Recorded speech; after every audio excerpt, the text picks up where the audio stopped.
ఆదికాండం 18వ అధ్యాయము 32వ వచనం. అతడు అనగా అబ్రహాం, ప్రభు కోపడలా నేను ఇంకొక మారు మాట్లాడేదను, ఒకవేళ అక్కడ 10 మంది కనబడతారేమో అన్నప్పుడు ఆయన అనగా దేవుడు ఆ 10 మందిని బట్టి ఆ పట్టణమును నేను కాయుదును, ఆ 10 మందిని బట్టి నాశనం చేయక యుందును నేను.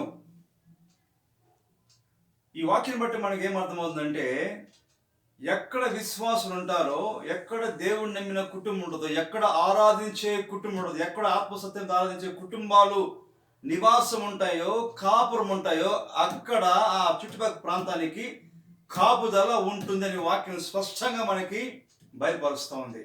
అదే దేవుడు అన్నాడు కదా, 10 మంది ఉంటే చాలయ్యా, పట్టణాన్ని మొత్తం, సిటీ మొత్తం కాపాడుతున్నాడు. ఈరోజు నువ్వు నేను నమ్మిన దేవుడు ఎంత గొప్పవాడంటే, మనమున్న ప్రాంతాల్ని మనల్ని బట్టి కాపాడుతుందన్నమాట. కాబట్టి మనం ఎలా ఉండాలి? నీతిగా, నిజాయితీగా, ఆత్మసత్యంతో దేవుని ఆరాధిస్తూ, మందిని వెళుతూ, ప్రార్థించుకుంటూ, బిడ్డల్ని, కుటుంబాన్ని భయభక్తులు పెంచుకుంటూ మనం జీవిస్తే మన వల్ల మన ప్రాంతాలను కాపాడదనేది వాక్యం స్పష్టంగా మనకి సెలవిస్తోంది. ప్రభు ఏమన్నాడు? 10 మంది నీతిమంతులు ఉంటే అన్నాడా, లేకపోతే అనీతిమంతులు అన్నాడా? నీతిమంతులు ఉంటే, ఈరోజు యేసుని మన అందరూ నీతిమంతులు. మనల్ని బట్టి, మన కుటుంబాన్ని బట్టి, మన అక్క పక్క ఎదురు ప్రాంతం మొత్తం కాపాడబడద్ది మన ద్వారా.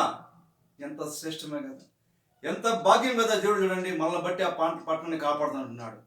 అంత దేవుడు, అటువంటి దేవుడిని మనం ఆరాధిస్తున్నామండి. దేవుడి నామానికి మహిమ కలుగును గాక.